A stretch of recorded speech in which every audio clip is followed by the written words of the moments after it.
زمینوں کی تیاری اور پنیریوں کی کوپلیں پھوٹنے تک دیکھ بھال، کاشتکاری ایسے بہت سے لوگوں کو قدرتی طور پر آتی ہے۔ یہ لوگ کبھی چھوٹے کھیتوں کے مالک تھے، لیکن اب اس کمرشل فارم کے مستقل ملازم ہیں، اور ان کے اگائے پھولوں کی منزل یورپ ہے۔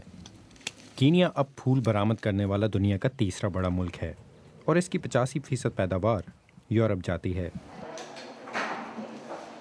بڑا حصہ نیدرلینڈز میں فلورا ہالینڈ کی مارکیٹ میں جاتا ہے، جو دنیا بھر میں پھولوں کے خریداروں کا سب سے بڑا بازار ہے۔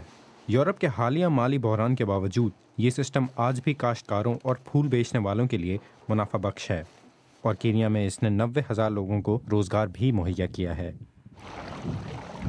پھولوں کے زیادہ تر فارم اپنے لیے پانی قریبی واقع نیواشا کی جھیل سے کھینچتے ہیں۔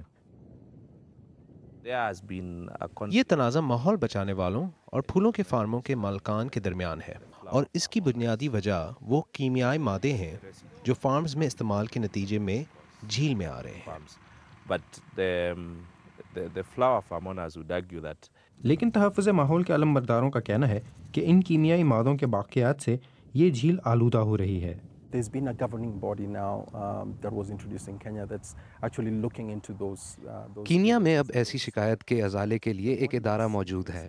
یہ ادارہ جھیل میں جانے والے کیمیائی مواد پر نظر بھی رکھتا ہے۔ وہ ہر ایک فارم پر جاتے ہیں اور ہر چیز پر پوری نظر رکھتے ہیں کہ جھیل میں کوئی قابل اعتراض چیز نہ جا سکے۔